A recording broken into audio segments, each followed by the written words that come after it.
प्राणावट diet में आपका स्वागत है। जय श्री रामकृष्ण। आज आपको बता रहा हूँ वे गुप्त रोगी जो अपने इलाज के लिए इधर उधर भटकते रहते हैं। और गुप्त रोगी कौन होते हैं वो आपको समझा देता हूँ। गुप्त रोगी वे होते हैं जिन्हें शीघ्र पतन की दिक्कत हो, वीर्य पतलापन की दिक्कत हो, इंद्री यानी लिंग का पतलापन और टेढ़ापन, दुबलापन हो जाता है, जिससे चिंताएं सताती है और उन्हें ये दिक्कतों का सामना करना पड़ता है। जब ये लड़के एक अपने साथी को पेशाब करते हुए देखते हैं तो किसी का लिंग बड़ा है, किसी का छोटा है, मेरा छोटा है, तो ये तनाव और चिंता में आना शुरू हो जाते हैं। और वैवाहिक जीवन में भी उनके साथ में दिक्कतें होती हैं। क्या दिक्कत वो खुद जानते हैं, भुगतभोगी। महिला को संतुष्ट नहीं कर पाना, खुद संतुष्ट नहीं होना। ये सब जानने से पहले अगर आप मेरे चैनल पर नए हैं, चैनल सब्सक्राइब करें, वीडियो लाइक करें, अधिक से अधिक शेयर करें। मैं डॉक्टर अविनाश सिंह राणावत, साइकोलॉजिस्ट और डाइटिशियन। आज आपको बता रहा हूँ गुप्त रोगी क्यों होते हैं और उनका इलाज क्या है। गुप्त रोगी अक्सर बाल अवस्था में साइकोलॉजिकल 3 भाषाएं विकास की, ईड, ईगो, सुपर ईगो।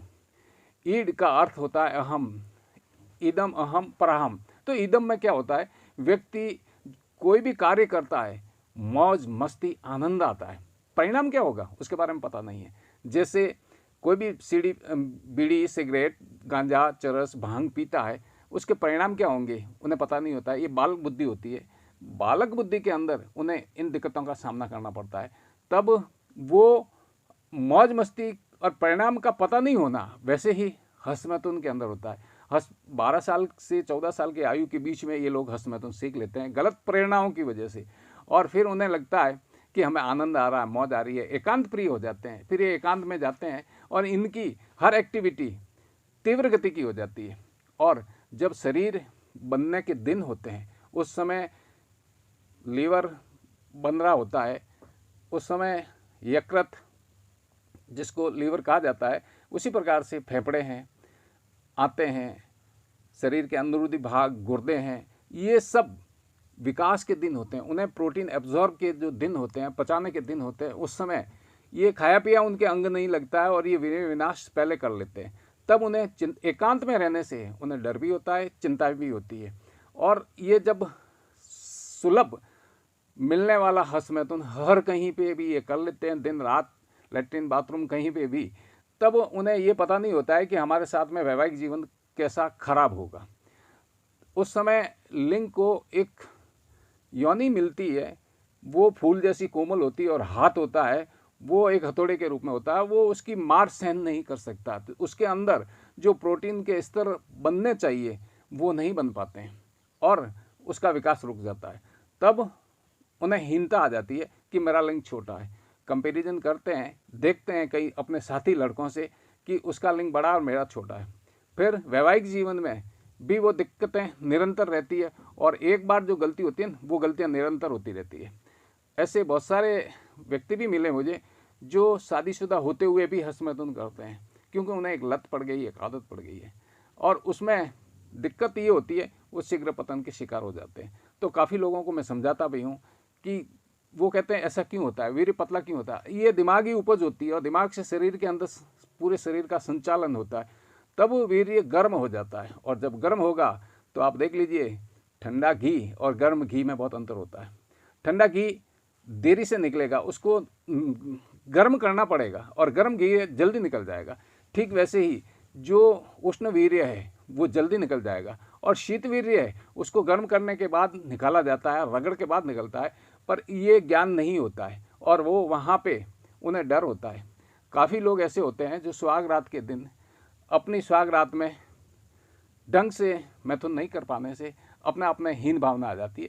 इसमें डरने की ज़रूरत नहीं होनी चाहिए, इतनी हीन भावना रखने की आवश्यकता नहीं होनी चाहिए। समझ पा रहे हैं आप? तो इसके लिए आप धैर्य रखने की आवश्यकता है, और जब धीरज रखेंगे तो सब कुछ होगा। धीरज धर्म मित्र और नारी, आफत कालन पार की ये चारी। अब ये लोग किसी को बता तो नहीं पाते हैं, किसी को कह नहीं पाते हैं, तो गुप्त में ज़्यादातर हमने यही देखा है। ये लोग पेपर में, पत्रिकाओं में, यूट्यूब में इलाज ढूंढते हैं, पर बीमारी की 3 अवस्था होती है, प्राथमिक, द्वितीय और तृतीय। साध्य, कष्ट साध्य और असाध्य। प्रथम अवस्था में अगर आप हैं तब तो ठीक हो जाएंगे घरेलू उपचारों से। पर आपके दिमाग में डर है, तकलीफ़ें हैं, तो ठीक होने में दिक्कत आएगी। अब आपको अच्छी डाइट की ज़रूरत है। डाइट की ज़रूरत तो तब होती है जब 16 से आसपास में 14 हो या 20 के बीच में, जब शरीर बनता है। उस समय अगर आप सही डाइट नहीं लेंगे तो हो सकता है कि आपकी पाचन प्रणाली भी पूरी खराब हो जाएगी, और जब वो पाचन प्रणाली खराब है तो आपके जो शरीर के अंश बनने चाहिए वो नहीं बन पाते हैं।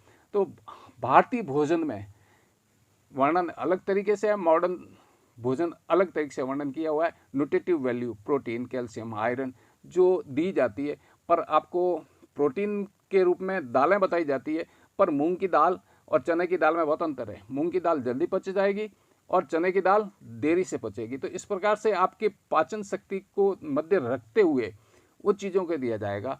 मॉडर्न साइंस में ये नहीं बताया जाता है कि वैदिक रूप में जो गुण हैं वो नहीं बताया जाता है। मॉडर्न रूप में यही बताया जाएगा प्रोटीन, आयरन, कैल्शियम कितना लेना है फूड सप्लीमेंट्री के रूप में। पर रेचक, विरेचक, वामक, इस प्रकार की भी आहार व्यवस्थाएं भारत में है।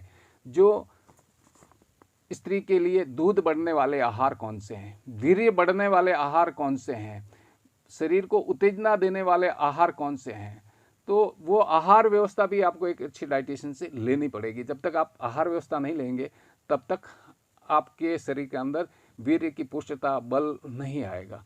दूसरी बात रही साइकोलॉजिकल इफेक्ट, ये होता है कि आप डरे हुए होते हैं, दिन भर वो विचार होते हैं। जब आप फेलियर हो जाते हैं एक मैच के अंदर तो तनाव में तो आएंगे ना। वैसे ही सेक्स ड्राइव भी एक कला है, और वहाँ पे अगर आप फेल हो गए तो तनाव में आएंगे निश्चित है। ये समझ लीजिए, आप कमरे में, बाथरूम में स्नान जो करते हैं नल के नीचे, अब उस बंदे को कहा जाए कि स्विमिंग पूल में कूद, नहीं कूदेगा क्योंकि डर लगता है। वैसे ही हंस-मैथुन करना एक कमरे में या एकांत का होता है। अब महिला के साथ में कूदना यानी कि समुद्र में कूदने जैसा है, तालाब में कूदने जैसा है। शुरू के अंदर आप किसी को भी देखेंगे नाक बंद करके स्नान में डुबकी करते हैं, डुबकी लगाते हैं, नदी में हो, तालाब में हो, कोई भी, और जब तैरना आ जाता है ना फिर नाक में पानी नहीं जाता है। तो सेक्स ड्राइव भी एक कला है, सीखनी पड़ेगी, और आपको जो डर लगता है उस डर को भी निकालना पड़ेगा। जब ये चीज़ें आपके पास में आ जाएगी तब आप आराम से वैवाहिक जीवन बिता सकते हैं, नहीं तो आपका दुख आप समझते ही हैं। इसलिए आप आपके पास में अच्छे से कोई डाइटिशियन हो उनसे संपर्क करें, अच्छे मनोवैज्ञानिक हो उनसे संपर्क करें, अच्छे वैद्यराज जी हो उनसे संपर्क करें, आपकी समस्याओं को समाधान मिल जाएगा। अगर आप कोई सार्थक टिप्पणी करेंगे तो सार्थक टिप्पणी का जवाब दूंगा। मिलते हैं नए अपडेट वीडियो में, तब तक जय हिंद, स्वस्थ रहें, मस्त रहें।